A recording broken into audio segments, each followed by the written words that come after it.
Hello, നമസ്കാരം. ഞാനിപ്പോൾ ഈ വീഡിയോ ചെയ്യാൻ കാരണം ഞാൻ ഇന്ന് വരെ വളരെ ഹാപ്പി ആയിട്ടായിരുന്നത്. കാരണം എന്താണെന്ന് വെച്ചാൽ MLA പറഞ്ഞു ഞങ്ങളവിടെ അതിനുള്ള ഇവിടെ മീറ്റിംഗ് ചെയ്യാൻ വേണ്ടിയിട്ടുള്ള എല്ലാ അറേഞ്ച്മെൻറ്റും ചെയ്തിട്ടുണ്ട്. ഞാൻ ആവശ്യപ്പെട്ടതുപോലെ തന്നെ എല്ലാ പാർട്ട്നേഴ്സിനെയും എല്ലാ ഇവിടുത്തെ ഉന്നത ഉദ്യോഗസ്ഥന്മാർ, അതായത് രജിസ്ട്രേഷൻ നടത്തിയ രജിസ്ട്രാളെയും ഇവിടെ ഫോം കൊടുത്ത മൈനിങ്ങിലെ ഓഫീസറെയും എല്ലാവരെയും കൂട്ടിയിട്ട് SP ഓഫീസിൽ വെച്ചൊരു മീറ്റിംഗ് നടത്തി. എന്നിട്ട് എൻ്റെ ഒറിജിനൽ പേപ്പറും അവർ ഡ്യൂപ്ലിക്കേറ്റ് ഉണ്ടാക്കിയ പേപ്പറും ഇതിലേതാ ഒറിജിനലിന് നിങ്ങൾ അവിടെ ഇരുന്ന് തീരുമാനിക്കും. അപ്പോൾ അവിടുത്തെ ഉദ്യോഗസ്ഥന്മാർ പറയുമല്ലോ ഏത് ഒറിജിനൽ ഏത് ഡ്യൂപ്ലിക്കേറ്റ് എന്ന് പറയുമല്ലോ.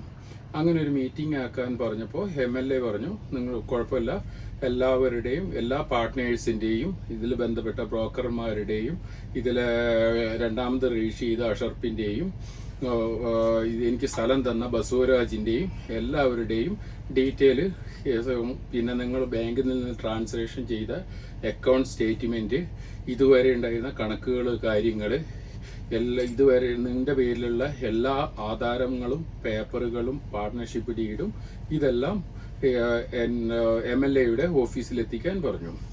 അതിനു വേണ്ടിയിട്ട് ഇന്ന് കേരളത്തിൽ ഹർത്താലായതുകൊണ്ട് MLAയും ഫ്രീ ആയതുകൊണ്ട് ഞാനുമായിട്ട് ബന്ധപ്പെട്ട ആൾക്കാർ ഈ പേപ്പറുകളും ഫയലുകളും എല്ലാം ആയിട്ട് MLAയെ പോയി രാവിലെ പോയി കണ്ടപ്പോൾ MLA നേരെ ഇവരുടെ അടുത്ത് പറഞ്ഞു ഇത് ഇപ്പം മീറ്റിംഗൊന്നും അവിടെ നടക്കില്ല, ഇവൾക്ക് ഭയങ്കര പിടിപാടും കാര്യങ്ങളൊക്കെ ഉള്ളതാണ്, പോലീസ് അതിന് സമ്മതിക്കില്ല, ഇത് KC വേണുഗോപാലിനോ ആരും ഇടപെട്ടാൽ ഈ പ്രശ്നം തീരില്ല, അതുകൊണ്ട് ഞാനൊരു വക്കീലിനെ പറഞ്ഞു തരാം, അവിടേക്ക് നിങ്ങൾ പോയി കാണാൻ പറഞ്ഞു. അങ്ങനെ എൻ്റെ ബന്ധപ്പെട്ട ആൾക്കാർ മീനങ്ങാടിയുള്ള വക്കീലിനെ പോയിട്ട് കണ്ടതിന് ശേഷം അവിടെ നിന്നുണ്ടായിരുന്ന തീരുമാനം കൂടി വന്നപ്പോൾ എനിക്ക് കൂടുതൽ ടെൻഷനായി. വക്കീൽ എന്നോട് പറഞ്ഞത് നീ ഇവിടെ ഇങ്ങനെ വണ്ടിയിൽ കുത്തിയിരുന്നിട്ട് കാര്യമില്ല, നീ പുറത്തേക്ക് ഇറങ്ങണം, പുറത്തേക്ക് ഇറങ്ങിയാൽ ഈ കാര്യങ്ങൾ തീരുമാനമാവുള്ളൂ.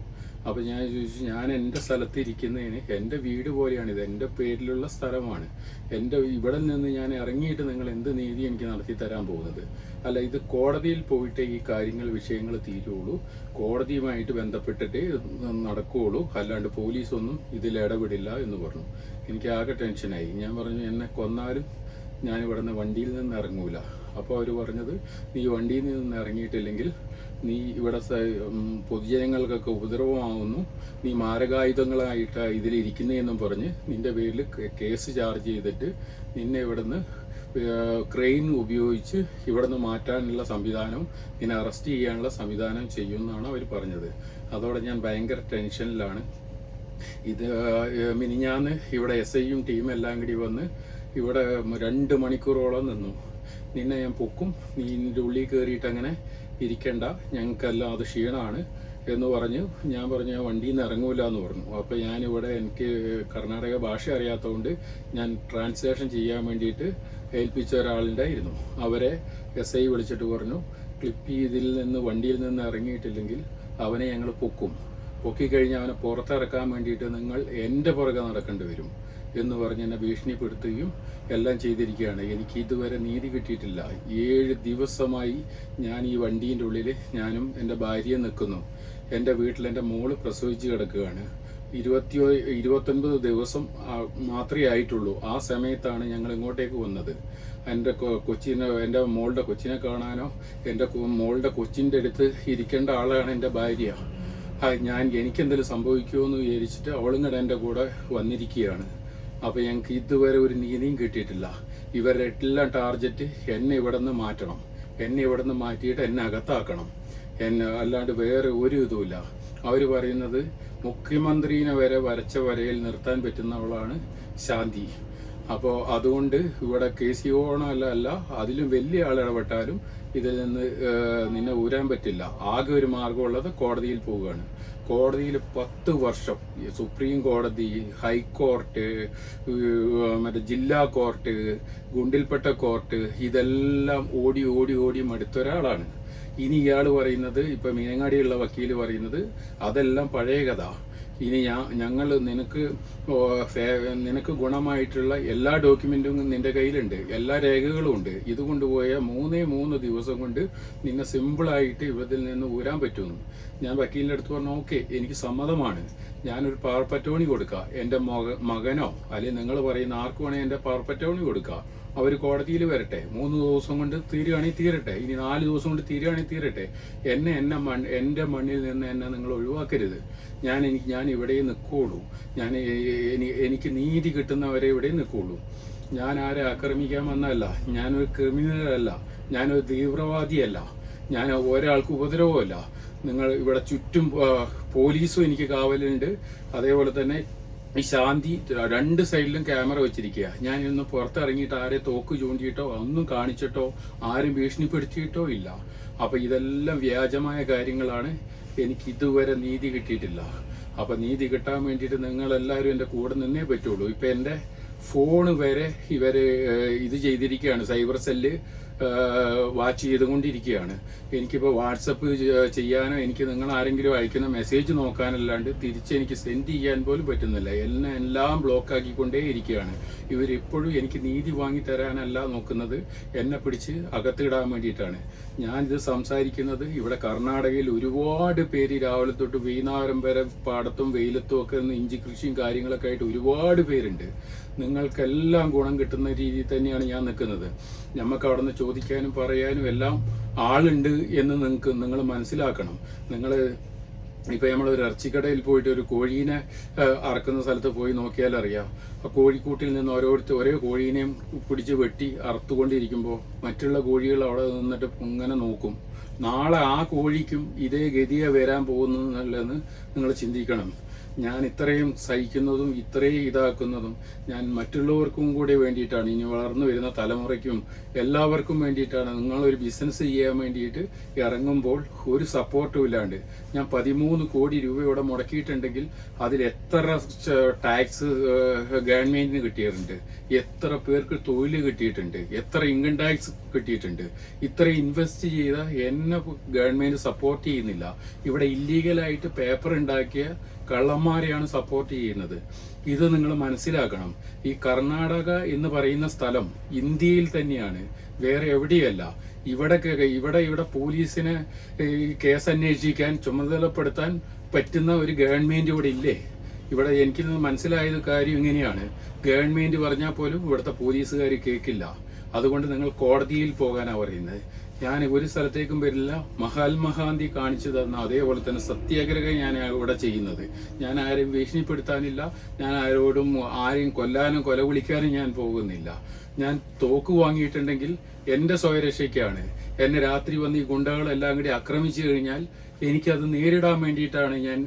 ഇത് എൻ്റെ വീടാണിത്. ഇത് കേരവാൻ എന്ന് പറഞ്ഞ മോട്ടോർ ഹോമാണ്. ഇവിടെ ഞാനും എൻ്റെ ഭാര്യ മാത്രമേ ഉള്ളൂ. ഇവിടെ ഞാൻ ഗുണ്ടകളെ ആരെയും വെച്ചിട്ടില്ല. അപ്പൊ എന്റെ സ്വയരക്ഷയ്ക്കാണ് ഈ സാധനം വെച്ചേക്കുന്നത്. ഇപ്പൊ ഇവരെല്ലാം കൂടി വളച്ചൊടിച്ചിട്ട് പറയുന്നത് ഞാൻ മാരകായുധങ്ങളെല്ലാം വെച്ചിട്ട് ഞാനിവിടെ സമൂഹത്തിന് മുഴുവൻ പ്രശ്നങ്ങളായിരിക്കുകയാണ്, അതുകൊണ്ട് എന്നെ മാറ്റണം എന്നാണ് ഇവർ പറയുന്നത്. ഇപ്പോഴും ഇവിടെ എല്ലാവരെയും കൂടി ഇതിൽ ബന്ധപ്പെട്ട എല്ലാ പാർട്ട്നേഴ്സിനെയും കൂടി എല്ലാ ഉദ്യോഗസ്ഥന്മാരെയും കൂടി വെച്ച് ഒരു മീറ്റിംഗ് നടത്താൻ പറഞ്ഞിട്ട് ഇവര് നടത്തുന്നില്ല. എനിക്കൊരു നീതി കിട്ടുന്നില്ല. അപ്പൊ അതുകൊണ്ട് നിങ്ങൾ എല്ലാവരും എൻ്റെ മോളുടെ കൊച്ചിന്റെ മോൻ കാണാൻ എനിക്ക് ആഗ്രഹമുണ്ട്. അതിനേക്കാളും ആഗ്രഹം എൻ്റെ ഭാര്യയ്ക്കുണ്ട്. അവരെല്ലാം വിട്ട് ഞങ്ങൾ ഇവിടെ വന്നിട്ട് 7 ദിവസമായി ജയിലാണിത്, ജയില്. എനിക്ക് ഇവിടുന്ന് പുറത്തേക്ക് ഇറങ്ങാൻ കഴിയുന്നില്ല. ഈ വണ്ടിയിൽ നിങ്ങൾക്ക് ആലോചിക്കാമല്ലോ, ഒരു ബസ്സാണ്. ഇതിൽ നിന്ന് ഞാൻ എത്ര എങ്ങോട്ട് നടക്കാൻ പറ്റും? ഇതിലെല്ലാം അവിടെ എവിടെയും സാധനങ്ങളും എല്ലാ കാര്യങ്ങളും വെച്ചിട്ട് എനിക്ക് നടക്കാൻ കഴിയുന്നില്ല. ഞാനൊരു ഷുഗർ പേഷ്യൻ്റ് ആണ്. എൻ്റെ ഇൻസുലിൻ എല്ലാം അടിച്ചിട്ടാണ് ഞാൻ നിൽക്കുന്നത്. എനിക്ക് പ്രഷറുണ്ട്, ഷുഗറുണ്ട്, എല്ലാ രോഗങ്ങളും ഉണ്ട്. എനിക്കൊരു എക്സസൈസ് ഇല്ല, എനിക്ക് നടക്കാൻ പോലും കഴിയുന്നില്ല, പുറത്തേക്ക് ഇറങ്ങാൻ പറ്റുന്നില്ല. അതുകൊണ്ട് എല്ലാവരും എന്നെ സഹായിക്കണം. നിങ്ങളെല്ലാവരും കൂടെ സഹായിച്ചാലേ ഉള്ളൂ. നിങ്ങൾ എല്ലാവരും പ്രതികരിക്കണം. ഇവിടെ കർണാടകയിൽ ജോലി ചെയ്യുന്ന ബിസിനസ്സുകാര്, കൃഷിക്കാര്, അങ്ങനെയുള്ള എല്ലാവരും എന്നെ ഹെൽപ്പ് ചെയ്യണം, എന്നെ എല്ലാവരും സഹായിക്കണം. നിങ്ങൾക്ക് നാളെ ഒരു പ്രശ്നങ്ങൾ വരുന്നത് നേരിടാനുള്ള ഒരു വഴിയും കൂടെയാണ് ഇത്. ഇല്ലെങ്കിൽ നിങ്ങളുടെ കാര്യത്തിലും എനിക്ക് ഇത്രയും ചങ്കൂറ്റം ഉണ്ടായിട്ട് എനിക്കിവിടെ പിടിച്ചു നിൽക്കാൻ പറ്റുന്നില്ല. അപ്പോൾ എല്ലാവരും എന്നെ സപ്പോർട്ട് ചെയ്യണേ. എൻ്റെ എല്ലാം എൻ്റെ ഫോൺ ഇപ്പോൾ ഇവർ വാച്ച് ചെയ്തുകൊണ്ടിരിക്കുകയാണ്. എനിക്ക് കോൾ ചെയ്യുന്നതെല്ലാം അവർക്കും കിട്ടും, മൂന്നാമതൊരാൾക്ക് കേൾക്കാം. അതായത് അത് ഗവൺമെൻറ്റിന് ഒരു പ്രശ്നം വന്നു കഴിഞ്ഞിട്ടുണ്ടെങ്കിൽ അതൊക്കെ ഏറ്റെടുക്കാം. എൻ്റെ വാട്സപ്പ് ബ്ലോക്ക് ചെയ്തിരിക്കുകയാണ്. അതുകൊണ്ട് എനിക്ക് ആർക്കും മെസ്സേജ് ചെയ്യാനോ ഒന്നിനും എനിക്ക് കഴിയില്ല. അതുകൊണ്ട് ഈ കേൾക്കുന്ന എല്ലാവരും ഇതെല്ലാവർക്കും ഷെയർ ചെയ്യുന്നു. എൻ്റെ ഇത് സബ്സ്ക്രൈബ് ചെയ്യാനും ബെൽ ബട്ടൺ അമർത്താനും പറയണം. ഞാൻ ഇനി തുടർന്ന് എനിക്ക് ഉണ്ടാകുന്ന പ്രശ്നങ്ങൾ നിങ്ങളോട് എനിക്ക് പറയാൻ പറ്റുള്ളൂ. നിങ്ങൾ എൻ്റെ കുടുംബം പോലെയാണ്. എനിക്ക് നിങ്ങളോടല്ലാണ്ട് വേറെ ആരോടും പറയാൻ പറ്റില്ല. എല്ലാവരുടെയും കൂട്ടി ഒരു മീറ്റിംഗ് കൂടാൻ ഇതുവരെ തയ്യാറായിട്ടില്ല.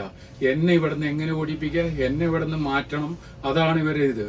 അവര് പറഞ്ഞത്, ഇല്ലെങ്കിൽ നീ ഇവിടെ നിന്ന് ഇറങ്ങിയിട്ടില്ലെങ്കിൽ ഈ JCB കൊണ്ടുവന്നിട്ട് വലിച്ചു ഇവിടെ നിന്ന് പുറത്തേക്ക് അടിക്കുമെന്ന് പറഞ്ഞു. ഞാൻ പറഞ്ഞു, നിങ്ങൾ എൻ്റെ മരണം വരെ ഞാനിവിടെ നിന്ന് ഇറങ്ങൂല. എൻ്റെ ശവം പോയാലും ഞാൻ ഇതെല്ലാം പറയുന്നത്, എനിക്ക് നാളെ എന്ത് സംഭവിച്ചാലും നിങ്ങളിതെല്ലാം അറിഞ്ഞിരിക്കണം. അതിനെനിക്ക് ഏകൊരു വഴി ഇപ്പം യൂട്യൂബ് മാത്രമാണ്. എൻ്റെ ബാക്കി എല്ലാവരും ബ്ലോക്ക് ചെയ്തിരിക്കുകയാണ്. എന്നെ സഹായിക്കാൻ MLA ഇല്ല, KC വേണുഗോപാൽ ഇല്ല, രാഹുൽ ഗാന്ധി ഇല്ല, പ്രിയങ്ക ഗാന്ധി ഇല്ല, മോദി ഇല്ല, പിണറായി വിജയനില്ല. എനിക്ക് നിങ്ങളോടെ അപേക്ഷിക്കാനുള്ളൂ. നിങ്ങളാണ് ഇവിടുത്തെ രാജാവ്. നിങ്ങളാണ് എല്ലാവർക്കും വോട്ട് ചെയ്തിട്ട് ഇവിടെ ആര് ഭരിക്കണം, ആര് ഇവിടെ നീതി നടപ്പാക്കണം, ആര് ജനങ്ങളുടെ രക്ഷയ്ക്ക് നിൽക്കണമെന്ന് തീരുമാനിക്കുന്നത് ഇവിടുത്തെ ജനങ്ങളാണ്. നിങ്ങൾ തന്നെയാണ് എൻ്റെ രാജാവ്. ഞാൻ ഇവരെല്ലാം നോക്കി എനിക്ക് രക്ഷയില്ല. അതുകൊണ്ട് നിങ്ങളോടാണ് എൻ്റെ അഭ്യർത്ഥന, എന്നെ നിങ്ങൾ സഹായിക്കണം പ്ലീസ്.